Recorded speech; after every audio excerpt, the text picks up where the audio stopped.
Good morning everyone. Basa tayo ng Bible. Sarap ng tulog natin. Siyempre, may good news kay FLM. Mark 2. Mark 2 tayo. Buong chapter 2 ng Mark. Tapos, Leviticus naman natin is 26 and 27. Mamaya na yung Mark, Leviticus muna tayo guys. Ayun. Receiving God's blessings. Receiving God's blessing. Reward for obedience. Do not make idols or set up an image or a sacristan. Yung Father God, iba yung idols namin sa humanitarian. Si FLM, yun, ibang klase yan, Father God. Yan talaga kumbaga sa idol natin yan sa pagtulong. Or set up an image or a sacred stone. Ito naman kasi sinasabi nila dito guys is stone. So huwag yan. Yung atin naman kasi is pandemic hero natin yan. For yourselves, and do not place a carved stone, stone ang sinasabi, in your land to bow down before it. I am the Lord your God. Observe my Sabbaths, and have reverence for my sanctuary. Ito pa nga ang yung idol FLM nga natin ang nagsasabi pa palagi na nagpe-prepare tayo ng upuan sa langit when we do a humanitarian activities. Alam niyo yun, siya pa yung nagsasabi na kailangan natin maging matuwid para magkaroon tayo ng upuan sa langit. Yun ang di ko makalimutan dyan. So, huwag natin i-compare sa mga image ng yung dito sinasabi niyang stone, carved stone, hindi yan. Observe my Sabbaths. Ang pinagbabawal niya kasi yung mga sumasamba ka sa so ganitong carved stone daw, yung mga image, yun ang pinagbabawal dito guys. Observe my Sabbaths, pero yung idol mo nagagayahin mo sa kabutihan, hindi po masama yan. Kabutihan nga di ba? Observe my Sabbaths and have reverence for my sanctuary. I am the Lord. If you follow my decrees and are careful to obey my commands, I will send you rain in its season, and all the ground will yield its crops, and the trees of the field. Umpisa pa lang yung tiyan ko, trees of the field their fruit. Your threshing will continue until the grape harvest, and the grape harvest will continue until planting, and you will eat all the food you want and live in safety in your land. I will grant peace in the land, and you will lie down, and no one will make you afraid. I will remove savage beasts from the land, and the sword will not pass through your country. You will pursue your enemies, and they will fall by the sword before you. Hindi na ako tumitingin sa camera, basa na lang tayo. 5 of you will chase 100, and 100 of you will chase 10,000, and your enemies will fall by the sword before you. I will look on you with favor, sa verse 9 guys. I will look on you with favor and make you fruitful and increase your numbers, and I will keep my covenant with you. You will still be eating last year's harvest, when you will have to move it out to make room for the new. I will put my dwelling place among you, and I will not abhor you. I will walk among you and be your God, and you will be my people. I am the Lord your God, who brought you out of Egypt so that you would no longer be slaves to the Egyptians. I broke the bars of your yoke and enabled you to walk with heads held high. Sino kayang, ang lagi kong tinatanong sa mga expert, sino kaya ang god ng Egyptians that time, nung panahong Israelites ay ano nila, ay slaves nila. And up to now, sino ang god ng Egyptians? Kasi nakabakod talaga siya guys sa Israelites. Punishment for disobedience. But if you will not listen to me and carry out all these commands, and if you reject my decrees and abhor my laws, and fail to carry out all my commands and so violate my covenant, then I will do this to you. I will bring upon you sudden terror, wasting diseases, and fever that will destroy your sight and drain away your life. You will plant seed in vain, because your enemies will eat it. I will set my face against you, so that you will be defeated by your enemies. Those who hate you will roll over you, and you will flee even when no one is pursuing you. If after all this you will not listen to me, I will punish you for your sins 7 times over. I will break down your stubborn pride and make the sky above you like iron and the ground beneath you like bronze. Your strength will spent in vain, because your soil will not yield its crops, nor will the trees of the land yield their fruit. If you remain hostile toward me and refuse to listen to me, I will multiply your afflictions 7 times over as your sins deserve. I will send wild animals against you, and they will rob you of your children, destroy your cattle, and make use of you in numbers, and that your roads will be deserted.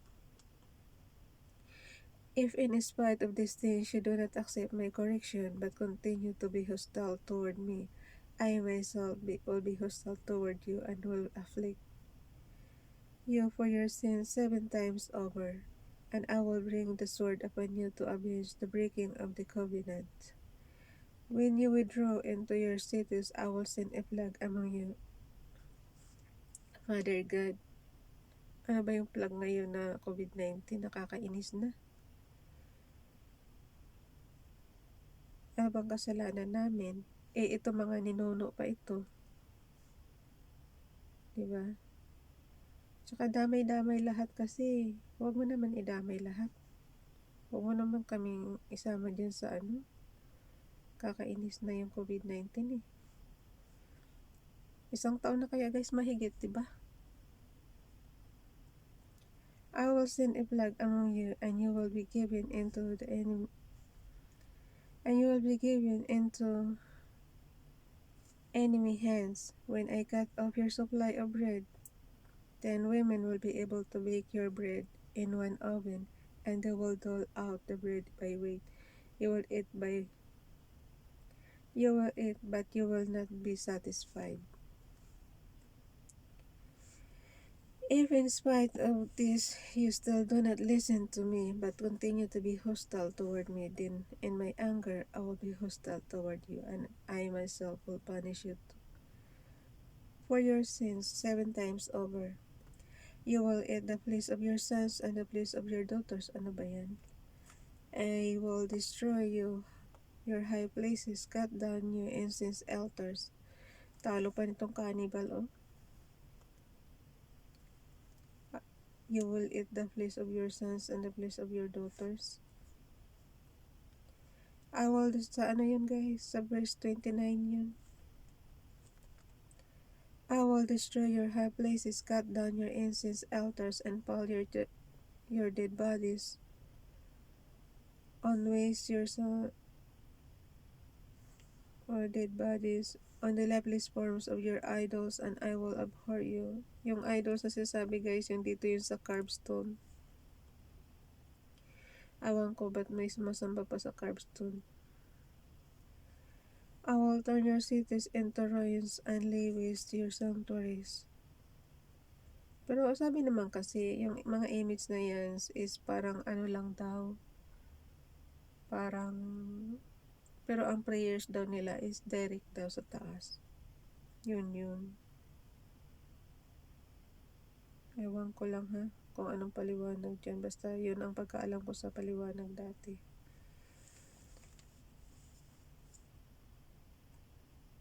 I will turn your cities into ruins and lay waste your sanctuaries, and I will take no delight. Dapat, Father God, tanungin mo yung mga may ganun. Pero ikaw rin kaya nagpalagay ng mga angel dyan. Cherubim, di ba pinalagyan na niya yung temple ng mga cherubim, 2 cherubim. Yun. So, yung mga carved images na yan, baka nung araw pa. Kasi ba't mo pinalagyan ng carved images ng cherubim ang temple kung pero pinagbabawal niya talaga. Kaya hindi mo talaga maintindihan, guys. And I will take no delight in the pleasing aroma of your offerings. I will lay waste the land so that your enemies who live there will be appalled. Appalled. Appalled. Appalled.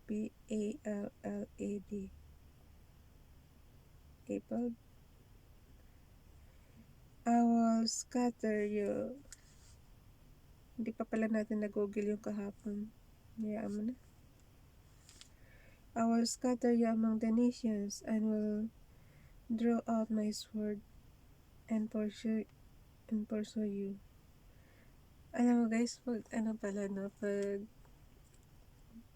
dati mayroon pa akong oras na maggawa ng ibang pero pagka ganito palang YouTuber ka na rin, parang busy ka na. Kulang yung oras mo, kaya wala ka ng panahon. Tapos, syempre, alaman pabayaan mo yung yung ibang gawain mo, syempre hindi. Kaya wala na talaga tayong oras. Swerte ko nga kagabi kasi nabangan ko talaga yung yung in-announce kasi na magla-live ng 10:30, kaya ayun, nanood ako. Good news. Pagka good news talaga nanonood ako dyan. Sarap eh. Inaabangan natin yung paglabas. Isa pa yan, Father God. Biro mo na yung alam mong walang kasalanan, alam mong ang ginawa lang is pagtulong sa kapwa, tapos ipinakulong. Tapos ang masama ba, panahon pa ng pandemic, yung kasagsagan pa talaga ng pagtulong, doon pa ipinakulong. Ano ibig sabihin nun? Ayaw patulungin sa kapwa? Doon talaga ako na yung parang alam mo yun, ayaw ko umiyak. Doon talaga ako parang nasasaktan. I will scatter. Wala lang. I will scatter you among the nation. Kasi kung alam mong yung hinahangaan mo sa pagtulong tapos biglang ipapakulong.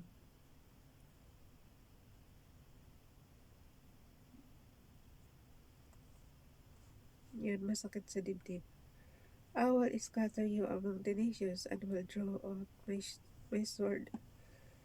Ay, nakakainis. Nasasaktan kasi ako.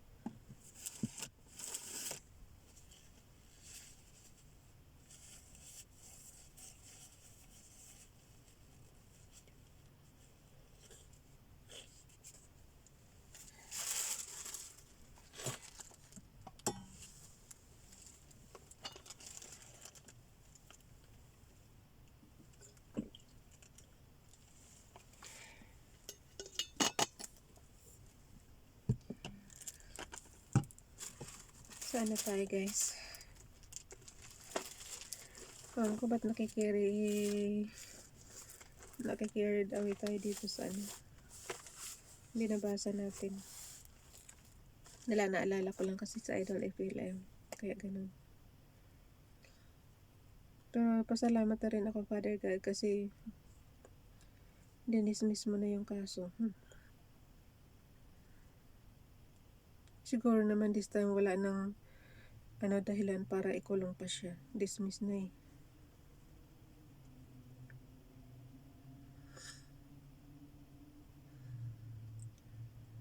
I will scatter laid waste, and your cities will lie in ruins. Then the land will enjoy its Sabbath years all the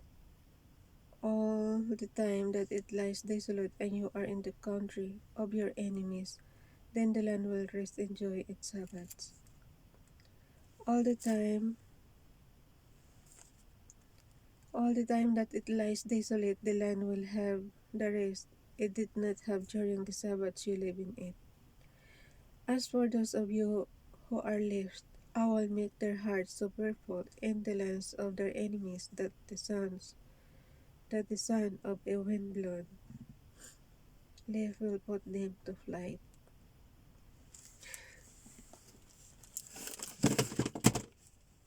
Sorry.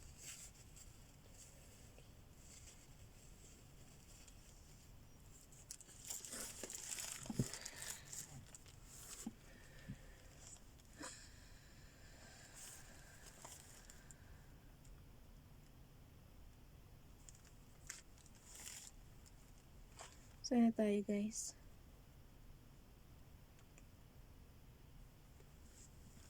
Sa verse 36, we'll put them to flight. They will run as they stumble over.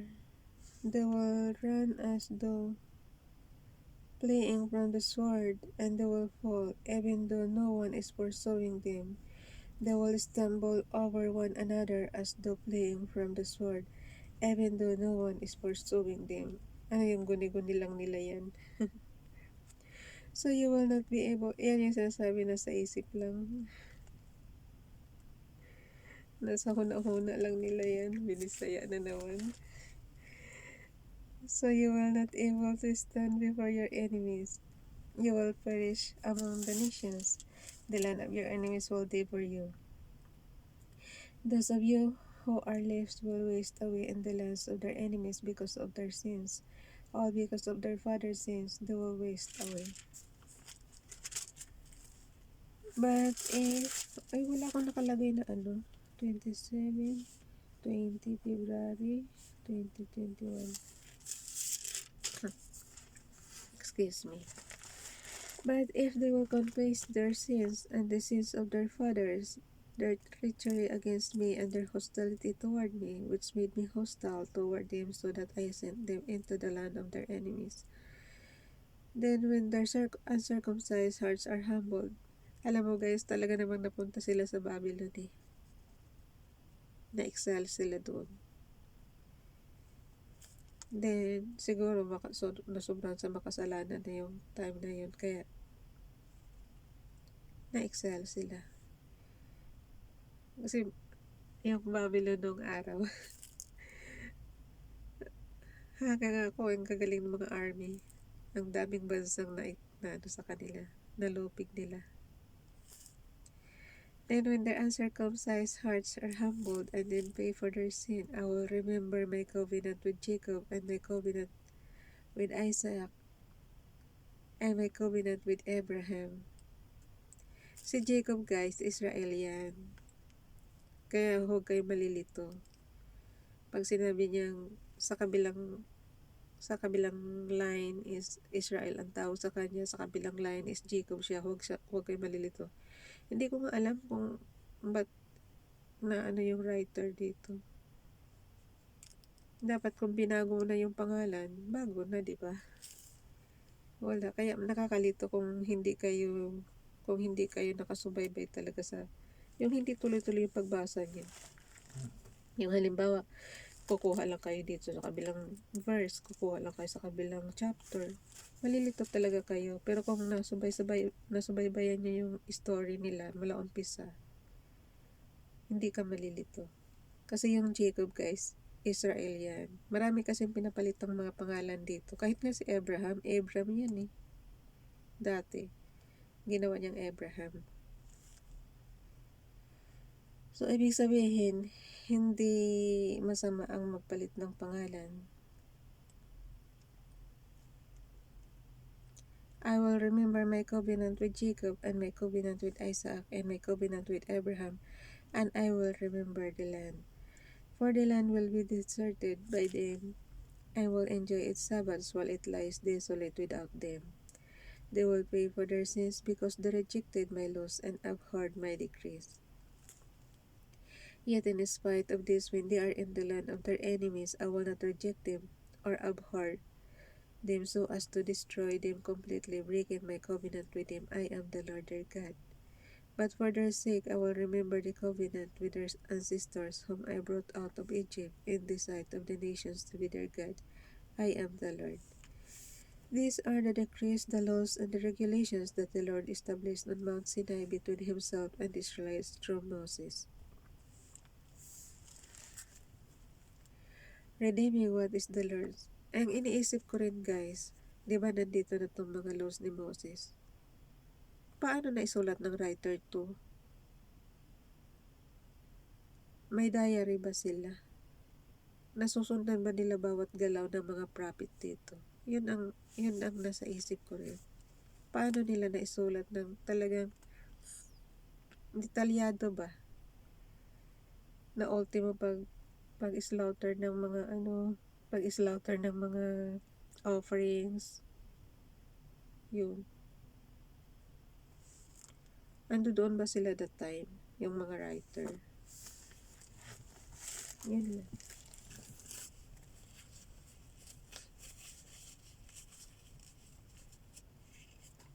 Kasi diba pag nag-witness ka ng pag nagsulat ka ng isang history katulad nung 1986, nandoon ka. Nandoon ka, witness ka nung pangyayaring yon. Kaya mo nasusulat. Ito kaya sila. Kaya ba nila nasusulat itong Bible? Witness rin ba sila? Nandoon ba sila that time? Halimbawa, kung paano pinanganak si Jesus, paano pinanganak itong si Moses, paano inanod, nakita ba nila na yung mga ganun? Redeeming what is the Lord's. Or else, kung hindi mo nakita, parang lang, para ka lang nag-i-imagine ng isang story. Redeeming what is the Lord's. The Lord said to Moses, speak to the Israelites and say to them, if anyone makes a special, siyempre yan lang, reaction natin yan, tsaka tanong natin yan sa mga expert. Nandoon po ba sila? Witness po ba sila that time? Redeeming what is the Lord's. The Lord said to Moses, speak to the Israelites and say to them, if anyone makes a special vow to dedicate persons to the Lord, by giving equivalent values, set the value of a meal between the ages of 20 and 60 at 50 shekels. So, yung 20 and 60 at 50 shekels ang niya, ang i-dedicate niya, vow. Special vow yun, guys. According to the sanctuary shekel, and if it is female, set her value at 30 shekels. If it is a person between the ages of 5 and 20, set the value of male at 20 shekels, and of female at 10 shekels. If it is a person between 1 month and 5 years, set the value of male 5 shekels of silver, and that of female at 3 shekels of silver. If it is a person 60 years old or more, set the value of male 15 shekels, and of a female at 10 shekels. If any making the vow is too poor to pay the specified amount, he is to present the person to the priest, who will set the value for him according to what the man making the vow can afford. If what he vowed is an animal that is acceptable as an offering to the Lord, such an animal given to the Lord becomes holy. He must not exchange it or substitute a good one for a bad one, or a bad one for a good one. If he should substitute one animal for another, both it and the substitute become holy. If what he vowed is a ceremonially unclean animal, one that is not acceptable is an offering to the Lord. The animal must be presented to the priest, who will judge its quality. Sabi na sa'yo eh, priest nung araw is judge na doktor pa. Who will judge its quality as good or bad. Whatever value the priest sets, that is what it will be. If the owner wishes to redeem the animal, he must add a fifth to its value. Excuse me.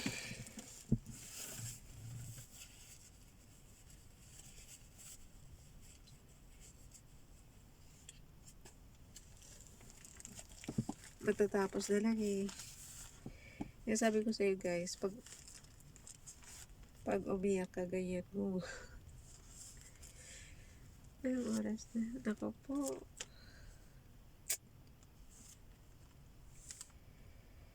Wala, inaabot tayo ng siyam-siyam sa pagbabasa. If a man dedicates his house as something holy to the Lord, the priest will judge its quality, a good or bad. Whatever value the priest sets to it, so it will remain. If the man who dedicates to his house redeems it, he must add a fifth to its value, and the house will again become his. If a man, nagluloko na ilong ko.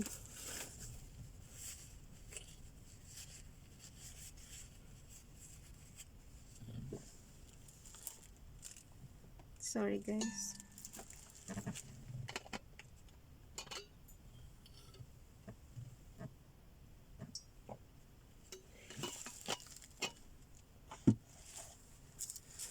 Verse 16. Mahaba pa ba? Ay, last na pala itong 27 ng Leviticus guys eh. Numbers na yung kasunod. Bilisan na natin. If a man dedicates to the Lord part of his family land, its value is to be set according to the amount of seed required for it. 50 shekels of silver to a homer or barley seed. If he dedicates his fold during the year of Jubilee, the value that has been set remains. Paspas na guys, bilis na. But if he dedicates his field, yung mga sumusunod, yung mga nagsababasa rin katulad ko, bilisan na natin. Oras na ng trabaho. Hala. But if he dedicates his fold after the Jubilee, the priest will determine the value according to the number of years that remain until the next year of Jubilee. And its net value will reduce. Ang Jubilee kasi guys, parang anniversary. Mga 25 years, 50 years, parang ganun yata yung Jubilee nila nung araw. And its net value will be reduced. If the man who dedicates the fold wishes to redeem it, he must add a fifth to its value, and the fold will again become his. If, however, he does not redeem the fold, or if he has sold it to someone else, it can never be redeemed. When the fold is released in the Jubilee, it will become holy like a field devoted to the Lord, and will become the property of the priest. It will become the property of the priest. Kaya mayayaman talaga yan. Tsaka mayroon pa nga silang dati. Mayroon pa silang allotment nanggagaling sa kay King Parao. Si King Parao, binibigyan ng allotment itong mga priest.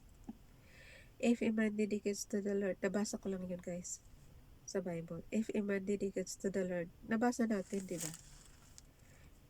If a man dedicates to the Lord a fold he has bought, which is not part of his family land, the priest will determine its value up to the year of Jubilee, and the man must pay its value on that day as something holy to the Lord. In the year of Jubilee, the fold will revert to the person from whom he bought, the one whose land it was. Every value is to be set according to the sanctuary shekel, 20 gerahs to the shekel. No one, however, may dedicate the firstborn of an animal, since the firstborn already belongs to the Lord, whether an ox or a sheep. it is the Lord's. If it is one of the unclean animals, he may buy it back at its set value, adding a fifth part of the value to it. Rumble na yung bibig natin. If he does not redeem it, it is to be sold and its set value. But nothing that a man owns and devotes to the Lord, whether man or animal or family land, may be sold or redeemed. Everything so devoted is most holy to the Lord. No person devoted to destruction may be ransomed. He must be put to death. A tithe of everything from the land, whether grain from the soil or fruit from the trees, belongs to the Lord. It is holy to the Lord. If a man redeems any of his tithe, he must add a fifth of the value to it. The entire tithe of the herd and flock, every tenth animal that passes under the shepherd's rod, will be holy to the Lord. He must not pick out the good from the bad, or make any substitution. If he does make a substitution, both the animal and its substitute become holy and cannot be redeemed. Okay guys, tapos na yung Leviticus. Hanggang chapter 27 lang siya. Tomorrow, numbers na tayo. Mark, chapter 2. Buong chapter 2 guys. Ang haba.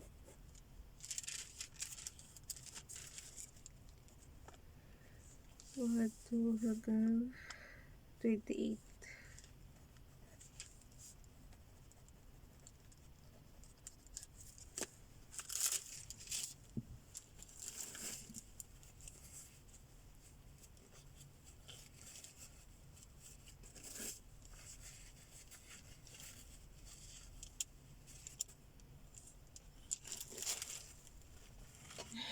Wait lang.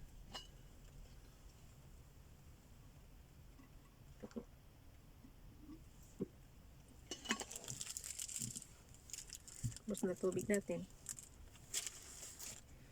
Jesus heals a paralyzed man. A few days later, when Jesus again entered Capernaum, the people heard that he had come home. So many gathered that there was no room left, not even outside the door. Para lang guys, naalala niyo kapag yung isang tao is yung mga panahon ng araw sa province, pag mayroong albularyong nakakagaling, talagang ang daming dadalhin guys. Siguro ganun din nangyari dito kay Jesus. Siyempre nabalitaan nilang nakakapagpagaling. Ayun, dinumog. Daming taong pumupunta.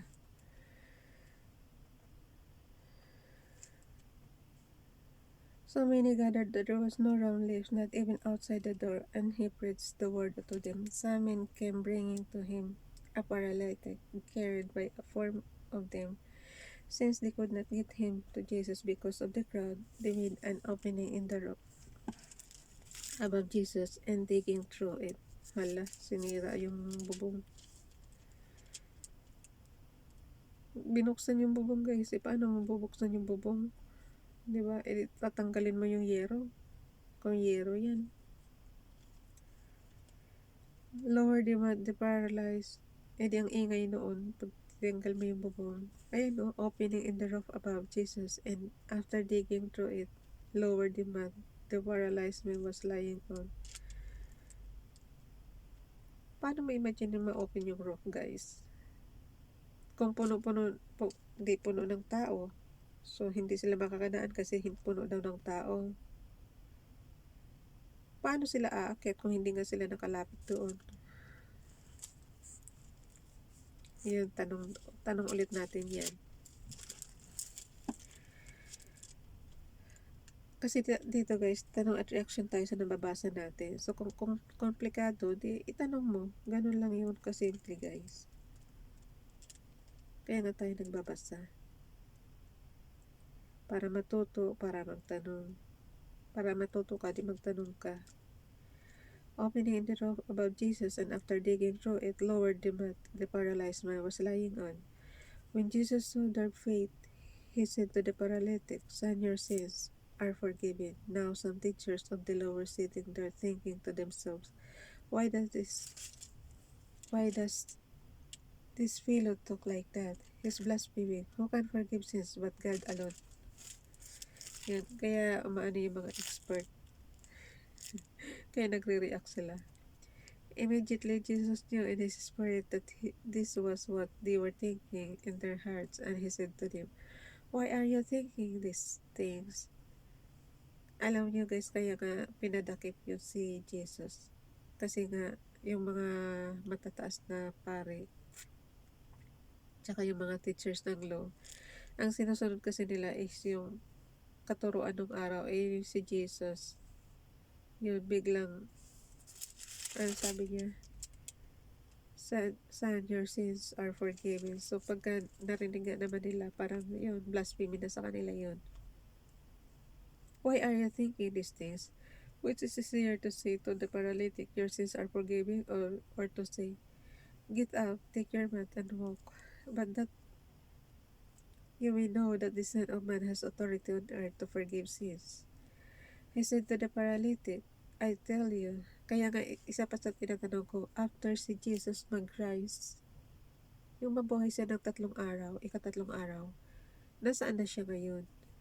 Kasi nahinto sa Matthew eh. Doon lang siya nahinto yung nagpakita siya sa mga disciples, tapos sinabi na mag-ano kayo, mangaral sa lahat ng nations. Doon lang nahinto yung story ni Jesus. Hindi na sinabi ko nasaan na siya ngayon after niya mabuhay. Diba? Walang nakapagsasabi na umakyat ulit sa langit. Basta nahinto lang siya doon sa pagpapakita sa mga disciples niya. The Son of Man has authority on earth to forgive sins. Tsaka hindi lang si Jesus ang nabuhay nung time na yun kasi nga nag-earthquake yung tombs. So lumabas lahat yung mga banal din, pati yung mga banal na nabuhay din yun. Yan, kaya hindi lang si Jesus ang nabuhay that time. He said to the paralytic, I tell you, get up, take your mat, and go home. He got up. Yun din ang sabi ng Bible guys, nabasa lang din natin. He got up, took his mat, and walked out in full view of them all. This amazed everyone, and they praised God, saying, we have never seen anything like this. Jesus eats with the sinners at Matthew's house. Once again, Jesus went out beside the lake. A large crowd came him and began. Pero sabi nga, pero ako naniniwala ako na walang makakapagsulat ng talambuhay. For example, ako, isusulat yung talambuhay ko. Hindi ako papayag na na isusulat ng hindi ko alam. Dapat ang makapagsulat lang ng talambuhay ko, ako lang. Kasi kahit nanay ko, kahit tatay ko, hindi alam ng buhay ko. Yun. Diba? So, ito, yung kay Jesus, siya ba ang nagsulat nito? Kasi buhay to ni Jesus eh. Alam man susundan siya minuto, oras-oras. Diba? Alam man yung mga to, katabi ba to ni Jesus minuto? Hindi ba to umalis sa tabi niya? Yun yung ibig ko sabihin. Kaya para sa akin, kung isusulat mo yung talambuhay mo, yung buhay mo, yung story mo, ikaw lang ang makakapagsulat nun. Kasi mula maliit, alam mo yung buhay mo hanggang sa paglaki mo. Pero yung ibang tao magsusulat, hindi mo sila katabi. Hindi mo sila katabi minuto. So yun, isa pa yun sa reaction ko. Once again, Jesus went out beside the lake. A large crowd came to him, and he began to teach them. As he walked along, he saw Levi, son of Alphaeus, Alphaeus, Alphaeus, Alphaeus. I don't know how to say it. Sitting at the tax collector, both follow me. Sabi ko sa inyo guys, ang mga pangalan ng araw ang hirap bigkasin. As we walk along, sitting the tax collectors both. Follow me, Jesus told him, and Levi got up and followed him. While Jesus was having dinner at Levi's house, many tax collectors and sinners were eating with him and his disciples. for there were many who followed him. When the teachers of the law, who were Pharisees, saw him eating with the sinners and tax collectors, they asked his disciples, "Why does he eat with tax collectors and sinners?" On hearing this, Jesus said to them, "It is not the healthy who need a doctor, but the sick. I have not come to call the righteous, but sinners." O yun. Religious leaders asked Jesus about fasting. Now, John's disciples and the Pharisees were fasting. Some people, at actually guys, nabasa na natin yan. Pero inulit lang kasi ulit sa Mark. Religious leaders asked Jesus about fasting. Now, John's disciples and the Pharisees were fasting. Some people came and asked Jesus. Sa Matthew, mayroon din kasi yan guys eh. Ito, kumain siya doon sa tax collectors.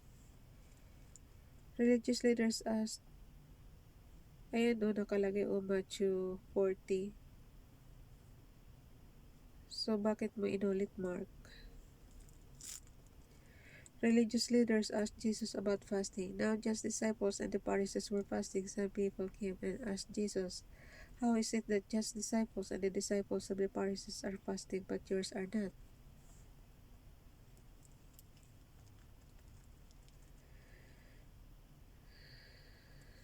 Jesus answered, "How can the guests of the bridegroom fast while he is with them? They cannot so. They cannot so long as they have him with them, but the time will come when the bridegroom will be taken from them, and on the time they will fast."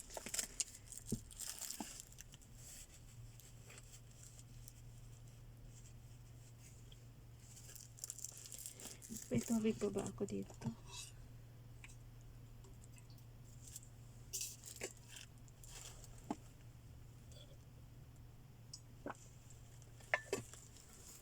Hindi na siya mainit.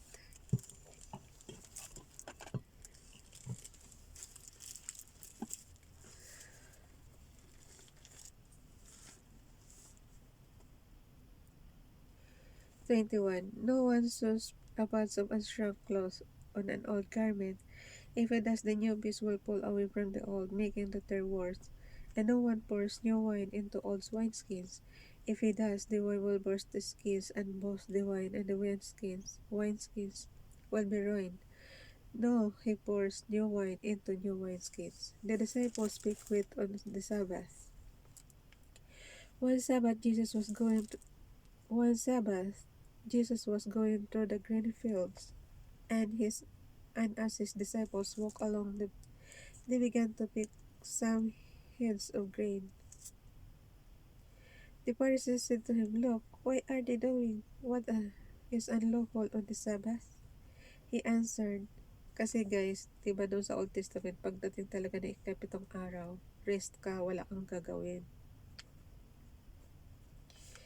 He answered, "Have you never read what David did when he and his companions were hungry and in need?